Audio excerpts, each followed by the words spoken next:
Hello there, my name is Malika and I love to talk about movies, and today we're talking about a movie that has absolutely no plot line.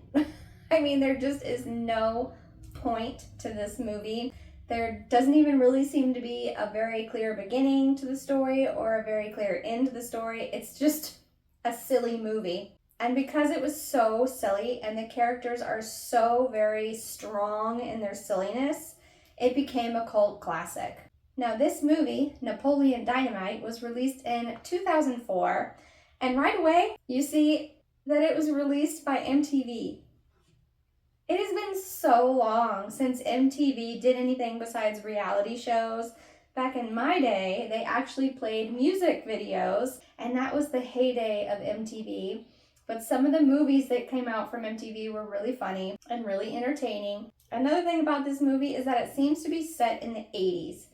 All of the decor is 80s. The girl Deb is wearing her hair in a side pony. It's very much an 80s theme or 80s look. However, there's a scene at the end where they're playing the Backstreet Boys. That wasn't released in the 80s.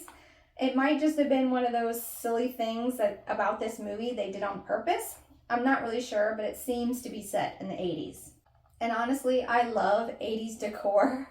I grew up with that, and although at the time it's so ugly, if it's done right now with some modern touches, it's so cool to see the 80s vibes. Basically just a lot of wood and a lot of yarn. So let's get to the characters. There's obviously Napoleon Dynamite. There's the new kid, Pedro. There's Deb. And then there's Uncle Rico. There's Napoleon Dynamite's brother, Kip. They live with their grandmother, and Kip is a much, much older brother. He should be living on his own, but all of these characters are just mouth-breathing nerds. They're all very slow on the uptake and slow in speech, and Napoleon Dynamite especially is very defensive. He's always like, idiot, gosh.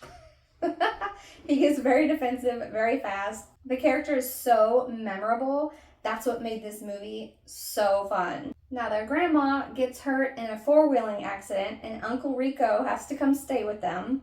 Now, Uncle Rico is one of those guys who is completely stuck on high school football, his glory days, and how it was just taken from him, right? He's one of those guys, and they're all just kind of putzes. None of them really are good at anything or have a lot of brain cells going on, it seems like. So they all come up with these weird plans.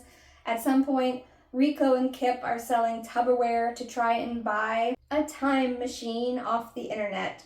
It's just very silly. Again, there's no point, no plot to this movie at all. However, Google or Wikipedia, one of the two, says that the plot is Napoleon Dynamite is trying to help his friend Pedro win school class president. But that doesn't even come up until more towards the end of the movie, so it's not really the plot in my opinion.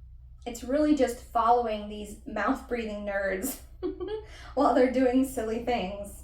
One of the silly parts is there's this guy, Rex. He's got a dojo called Rex Kwon-Do, and he's wearing these kind of hammer time pants that are all American flag with the American flag bandana.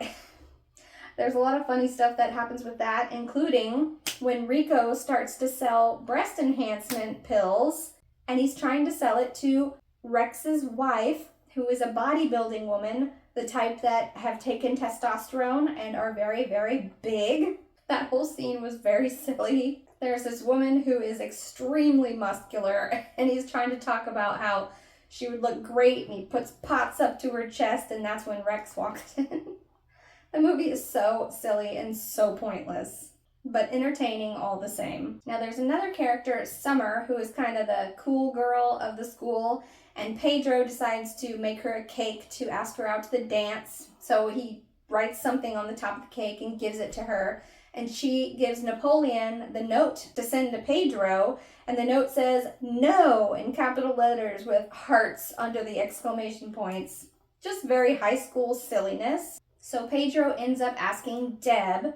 Now, Napoleon Dynamite kind of likes Deb, so when they all go to the dance together, Pedro says, "You can dance with her if you want." It's really very, very silly. The movie is goofy.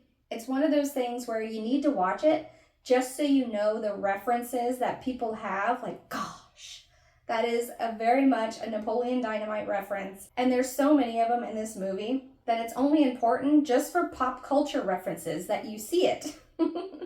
That's really the only reason why I watched it again, because at first I didn't even get a couple minutes into the movie. It was so bland, so really it's boring until you realize that's exactly what they're going for. They're going for a completely silly, goofy movie with very recognizable, very strong characters. They're strong in a boring way on purpose.